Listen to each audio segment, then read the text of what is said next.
정약용은 이런 말을 남긴 적이 있습니다. 사람이 가장 두려워하는 것은 적이 아니라 낯선 자리라고. 적 앞에서는 싸우면 되지만 낯선 자리에서는 무엇을 해야 할지 모르기 때문이라고. 그대들은 혹시 이런 경험이 있으신가요? 새로운 모임에 나갔는데 아무도 나를 모르는 그 자리가 유독 불편했던 적. 입을 열어야 하는데 무슨 말부터 해야 할지 몰라서 결국 가장 익숙한 이야기를 꺼내게 되었던 적. 저는 어디에서 무슨 일을 했었고 예전에 이런 경험이 있었고 한때는 이런 사람이었습니다. 이 말들이 자기도 모르게 입 밖으로 나옵니다.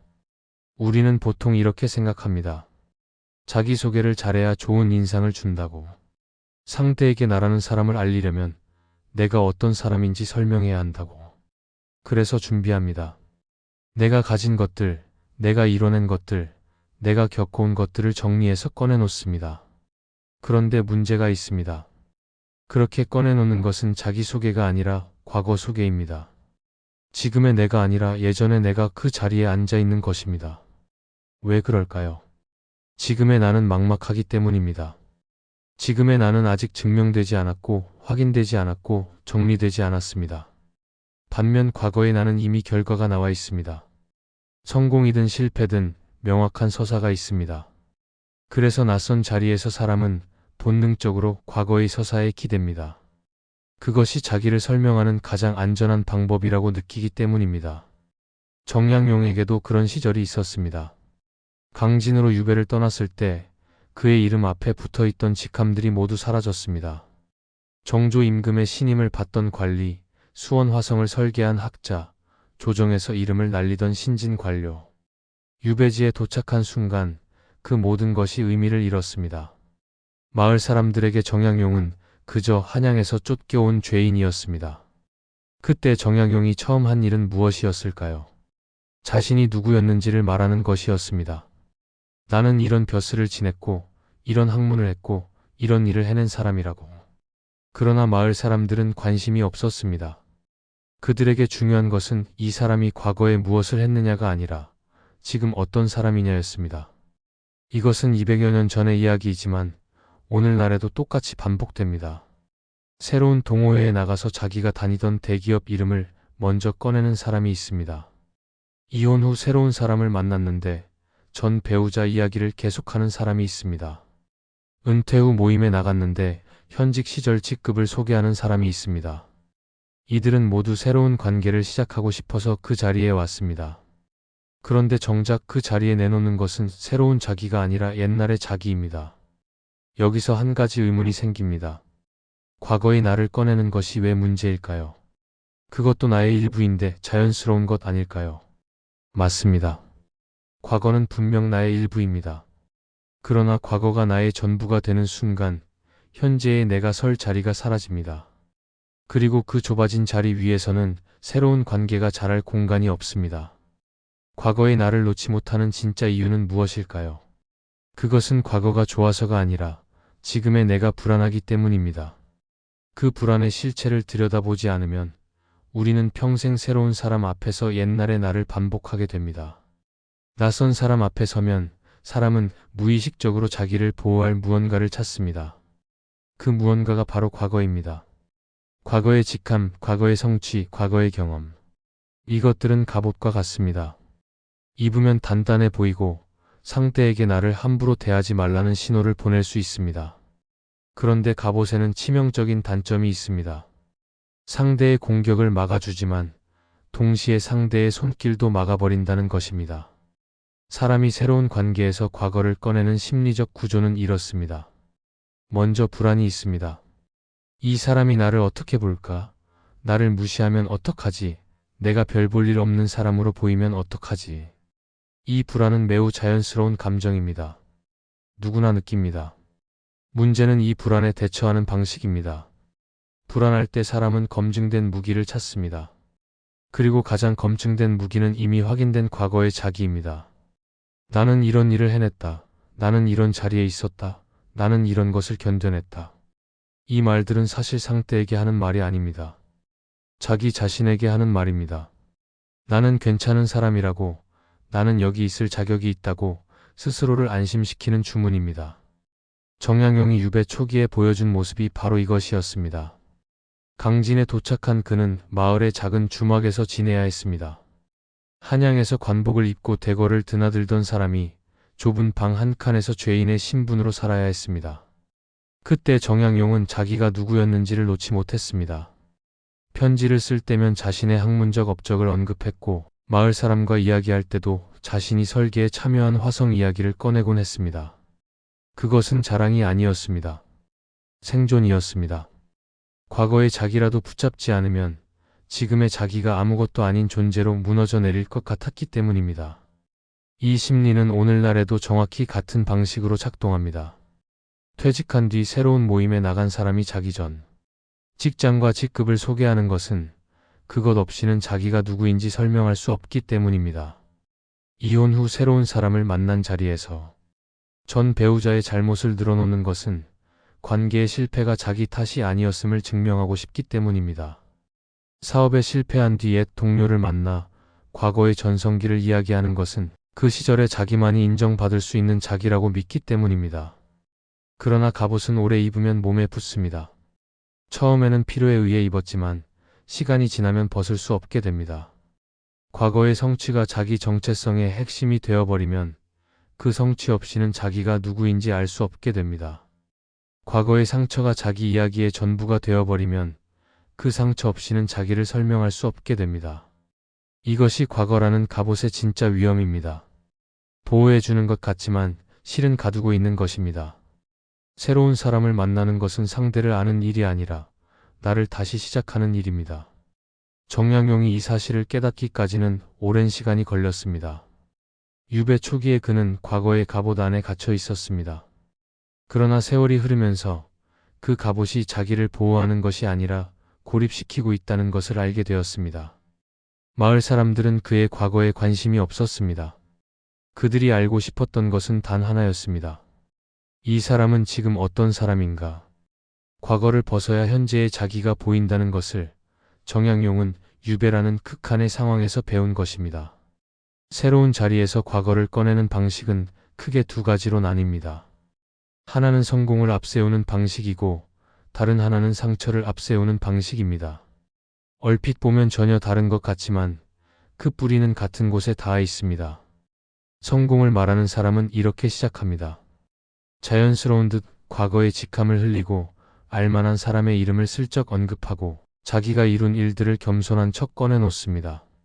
제가 그 프로젝트를 맡았을 때, 그 업계에서 일할 때는 이런 말들이 대화 사이사이에 끼어듭니다. 본인은 자연스럽다고 생각하지만 듣는 사람은 압니다. 이 사람이 지금 자기를 증명하고 있다는 것을. 성공을 말하는 사람의 마음 깊은 곳에는 이런 두려움이 있습니다. 과거의 업적을 빼면 나는 아무것도 아닌 사람이 되는 건 아닐까. 상처를 말하는 사람은 다른 방식으로 같은 일을 합니다. 처음 만난 자리에서 자기가 겪은 고통의 이야기를 꺼냅니다. 힘들었던 가정환경, 실패한 결혼, 배신당한 우정, 건강의 위기. 이 이야기들은 진심에서 나온 것이기에 무시할 수 없습니다. 그러나 처음 만난 자리에서 이 이야기가 나올 때 상대는 공감하면서도 동시에 부담을 느낍니다. 아직 서로를 잘 모르는 사이에 무거운 짐을 건네받은 느낌. 상처를 말하는 사람의 마음 깊은 곳에도 역시 두려움이 있습니다. 내 고통을 알아주지 않으면 나를 이해할 수 없을 거라는 두려움. 정양용은 유배지에서 이 두 유형의 사람을 모두 만났습니다. 강진과 주변 마을에는 다양한 처지의 사람들이 있었습니다. 한때 지방 관아에서 일하다 물러난 사람은 만날 때마다 자기의 옛 직위를 이야기했습니다.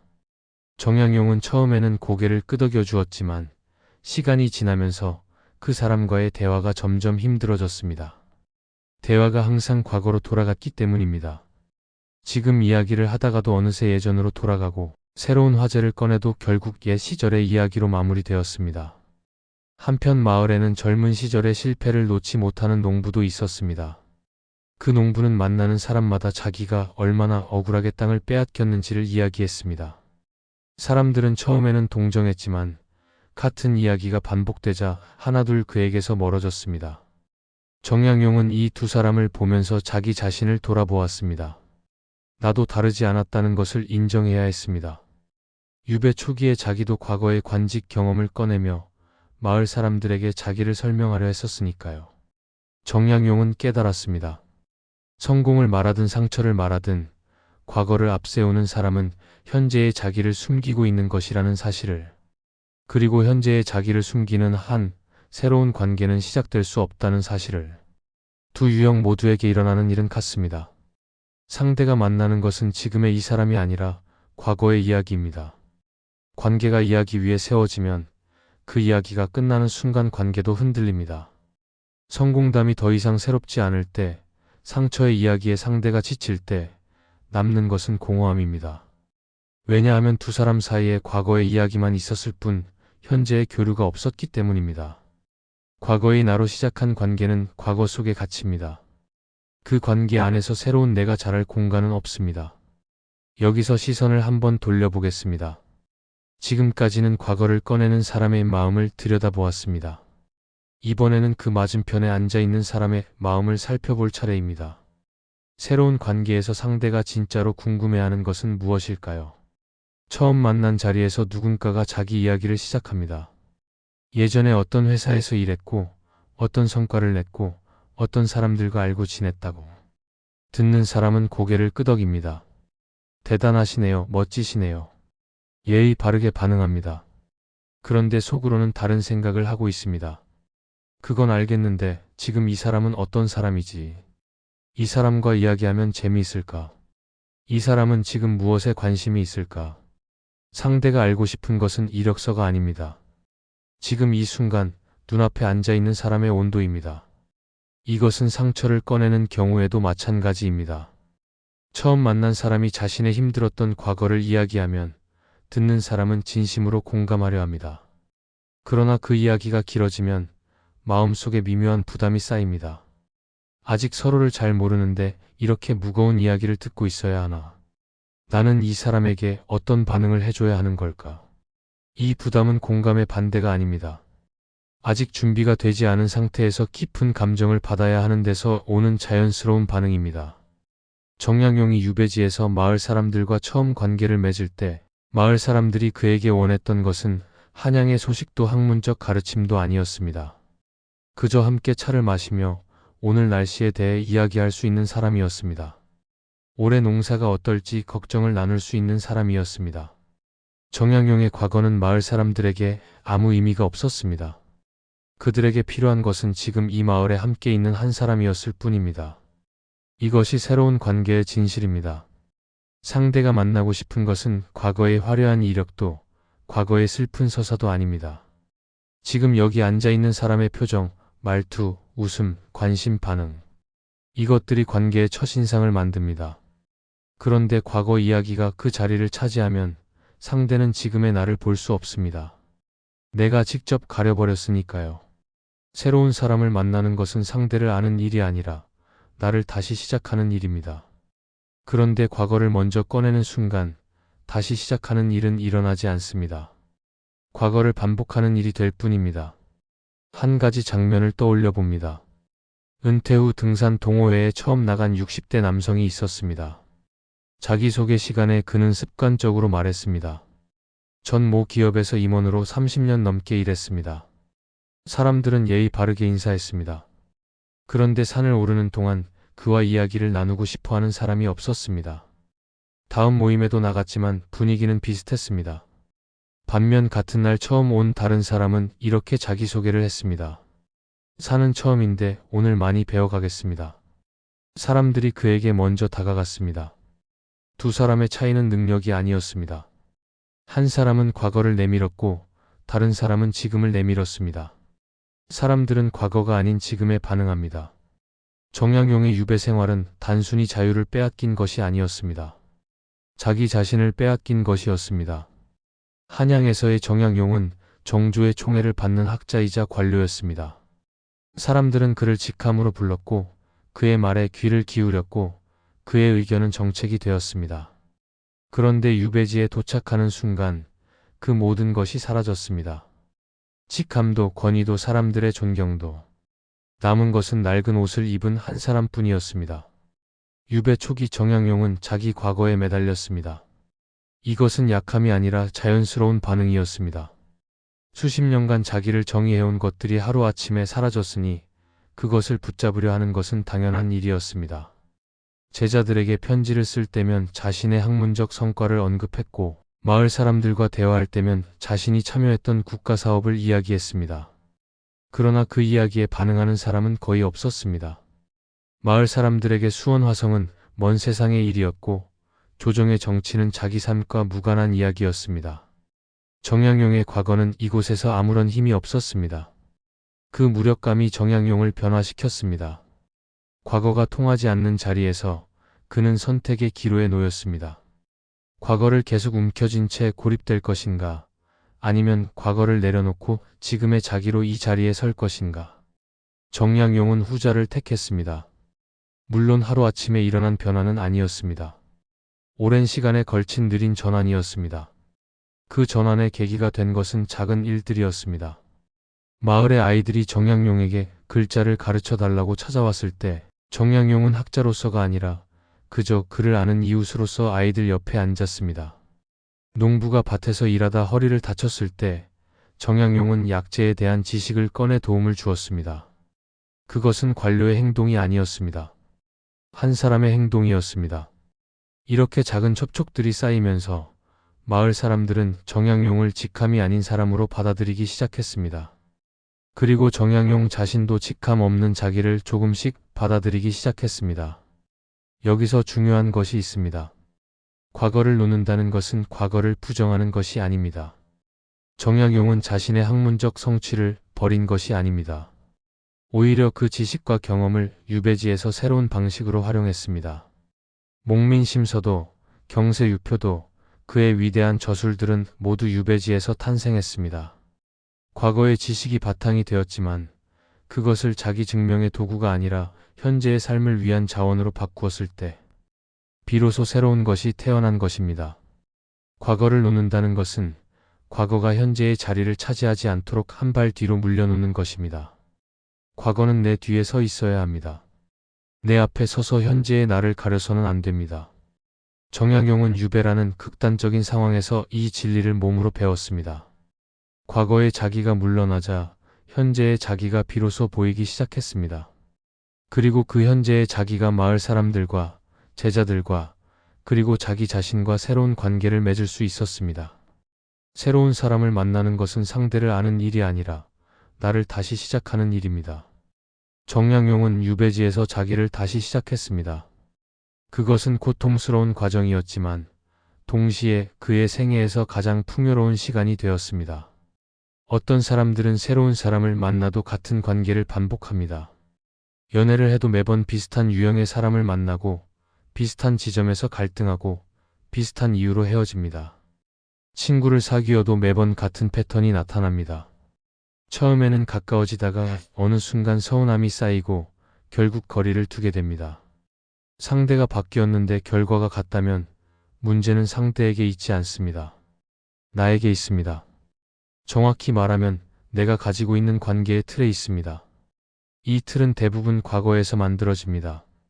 이전 관계에서 배신을 당한 사람은 새 관계에서도 상대를 의심합니다. 의심하지 않으려 해도 상대의 사소한 행동에서 배신의 징후를 찾습니다. 전화를 늦게 받으면, 약속을 바꾸면, 다른 사람과 친하게 지내면 과거의 상처가 자동으로 반응합니다. 이 사람도 결국 나를 떠나겠지. 이 예감은 예감이 아니라 과거의 기억이 현재에 투사된 것입니다. 새로운 사람인데 과거의 사람으로 보고 있는 것입니다. 반대의 경우도 있습니다. 과거에 좋았던 관계를 다시 만들고 싶어 하는 사람. 예전에 나를 인정해 주던 사람, 나를 필요로 하던 사람, 나를 중심에 놓아주던 사람. 그런 관계를 다시 찾으려고 비슷한 유형의 사람에게 다가갑니다. 그러나 다른 사람은 다른 사람입니다. 과거의 관계를 재현하려 할수록 현재의 상대와 어긋납니다. 왜냐하면 상대를 있는 그대로 보는 것이 아니라 자기가 원하는 모습에 맞추려 하기 때문입니다. 정약용은 사람의 마음이 습관처럼 같은 길을 걷는다는 것을 잘 알았습니다. 그가 제자들에게 자기 성찰을 강조한 것도 이 때문이었습니다. 자기 안의 반복을 인식하지 못하면 사람은 평생 같은 자리를 돌게 된다고. 정양용 자신도 유배 초기에 이 반복에 빠져 있었습니다. 한양에서 맺었던 관계의 방식, 즉 학식과 직함을 앞세워 사람을 만나는 방식을 유배지에서도 그대로 쓰려 했습니다. 그러나 그 방식이 통하지 않는다는 것을 깨달은 뒤에야 비로소 새로운 방식으로 사람을 만날 수 있게 되었습니다. 관계의 패턴을 깨는 것은 상대를 바꾸는 일이 아닙니다. 나 자신 안의 반복을 알아차리는 일입니다. 내가 새로운 사람 앞에서 어떤 행동을 하는지, 어떤 감정이 올라오는지, 어떤 기대를 품는지를 가만히 관찰하는 것. 그것이 패턴을 깨는 첫걸음입니다. 그러나 여기서 균형을 잡아야 합니다. 과거의 패턴을 인식한다고 해서 자기를 탓해야 한다는 뜻은 아닙니다. 나는 왜 항상 이 모양일까? 라며 자기를 몰아세우면 오히려 변화가 어려워집니다. 패턴을 인식하는 것은 판단이 아니라 관찰입니다. 아, 나는 이런 상황에서 이렇게 반응하는구나 라고 조용히 바라보는 것. 그리고 다음번에는 조금 다르게 해볼 수 있겠다고 스스로에게 여유를 주는 것. 또한 모든 반복이 나쁜 것은 아닙니다. 사람을 쉽게 믿는 것은 패턴일 수 있지만 그것이 반드시 고쳐야 할 문제는 아닙니다. 바꿔야 할 반복과 지켜도 되는 반복을 구분하는 것, 그것도 성찰의 일부입니다. 과거를 내려놓고 현재의 자기로 관계를 시작하라는 말. 이 말을 듣고 바로 실천할 수 있는 사람은 많지 않습니다. 왜냐하면 그것은 기술의 문제가 아니라 믿음의 문제이기 때문입니다. 지금의 내가 과거의 업적이나 상처 없이도 누군가에게 의미 있는 사람이 될 수 있다는 믿음. 이 믿음이 없으면 과거를 내려놓는 것은 무장해제처럼 느껴집니다. 많은 사람들이 자기 가치를 외부의 증거에서 찾으려 합니다. 직함, 소득, 인맥, 학력, 경험. 이것들이 나를 가치 있게 만들어준다고 믿습니다. 그래서 이것들이 사라지면 자기가 텅 빈 것처럼 느낍니다. 은퇴하면, 실패하면, 관계가 끊기면 내가 누군지 알 수 없게 됩니다. 그러나 정양용은 이 모든 것을 빼앗긴 뒤에 오히려 자기 인생에서 가장 위대한 일을 해냈습니다. 유배지에서 그가 보여준 것은 외부의 증거가 사라져도 사람의 내면은 사라지지 않는다는 사실입니다. 유배 후반기의 정양용은 초기와 완전히 다른 사람이었습니다. 더 이상 자기 과거를 내세우지 않았습니다.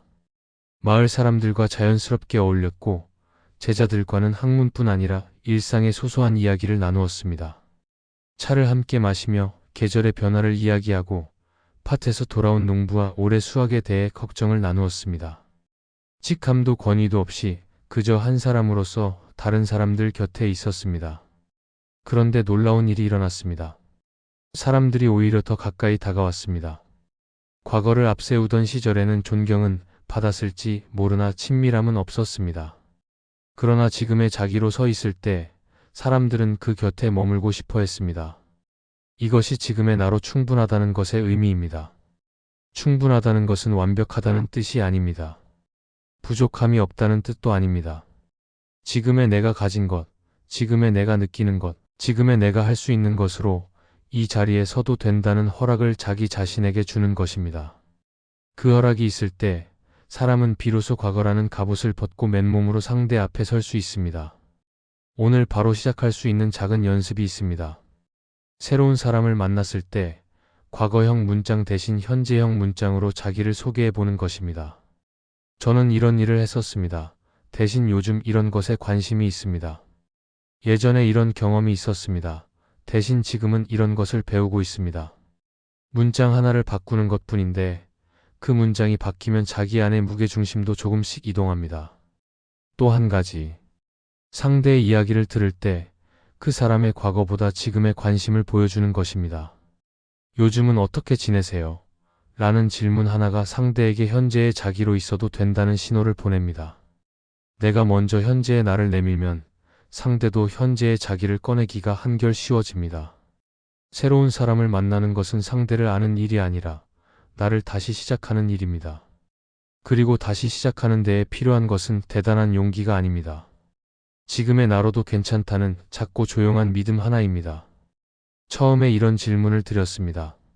새로운 모임에 나갔는데 아무도 나를 모르는 그 자리가 유독 불편했던 적이 있으신가요? 이제 그 질문으로 돌아가 보겠습니다. 다만 이번에는 조금 다른 각도에서 아무도 나를 모르는 자리. 그 자리는 불편한 곳이기도 하지만 동시에 가장 자유로운 곳이기도 합니다. 아무도 내 과거를 모르기 때문에 내가 어떤 사람이었는지에 얽매이지 않아도 됩니다. 이전 직장에서 어떤 평가를 받았는지, 이전 관계에서 어떤 실수를 했는지 아무도 모릅니다. 그 자리에서 나는 오직 지금의 나로만 존재합니다. 이것은 불안이기도 하지만 생각을 바꾸면 기회이기도 합니다. 다시 시작할 수 있는 기회. 정약용이 노년에 이르러 생을 돌아보았을 때 그가 가장 감사하게 여긴 시간은 무엇이었을까요? 한양에서 출세하던 시절이 아니었습니다. 유배지에서 모든 것을 잃고 아무도 자기를 알아보지 않는 곳에서 다시 시작했던 그 시간이었습니다. 왜냐하면 그때 비로소 직함이나 명성이 아닌 자기 자신을 만났기 때문입니다. 정약용은 유배 전에도 뛰어난 학자였지만 유배를 통해 비로소 깊은 인간이 되었습니다. 과거를 놓았을 때 현재가 열렸고 현재에 충실했을 때 미래가 만들어졌습니다. 우리 대부분은 정약용처럼 극단적인 상황에 놓이지 않습니다. 그러나 작은 유배는 누구에게나 찾아옵니다. 은퇴, 이직, 이사, 이별, 새로운 환경. 이 전환의 순간마다 우리는 선택합니다. 과거의 나를 꺼낼 것인가, 지금의 나를 시작할 것인가. 이 선택은 한 번으로 끝나지 않습니다. 새로운 사람을 만날 때마다, 새로운 자리에 설 때마다 반복해서 마주하는 선택입니다. 그대들에게 몇 가지 질문을 드리겠습니다. 새로운 사람 앞에서 가장 먼저 꺼내는 이야기는 무엇입니까? 그 이야기는 과거의 나입니까? 지금의 나입니까? 혹시 과거의 나를 꺼내지 않으면 자기가 초라해질 것 같다는 두려움이 있습니까? 그 두려움은 어디에서 온 것입니까? 그리고 한 가지 더. 오래전부터 만나고 싶었지만 아직 만나지 못한 사람이 있습니까?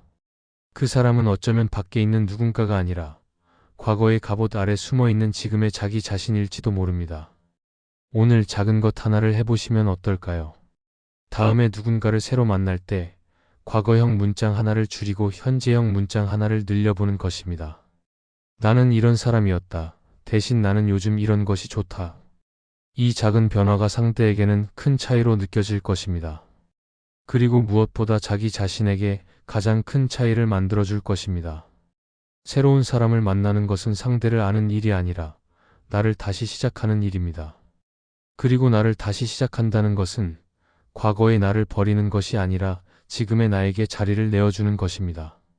정약용이 유배에서 돌아온 뒤에도 그는 끊임없이 새로운 자기를 시작했습니다. 학자로서, 아버지로서, 마을의 한 사람으로서. 과거에 기대지 않고 현재에 발을 딛는 일을 멈추지 않았습니다. 남는 것은 과거의 영광이 아니었습니다. 매 순간 자기를 다시 시작하려 했던 그 태도였습니다. 새로 만나야 할 사람은 밖에 있지 않습니다. 지금 이 순간 과거의 갑옷을 벗고 세상 앞에 서려는 자기 자신. 그 사람이 가장 먼저 만나야 할 사람입니다.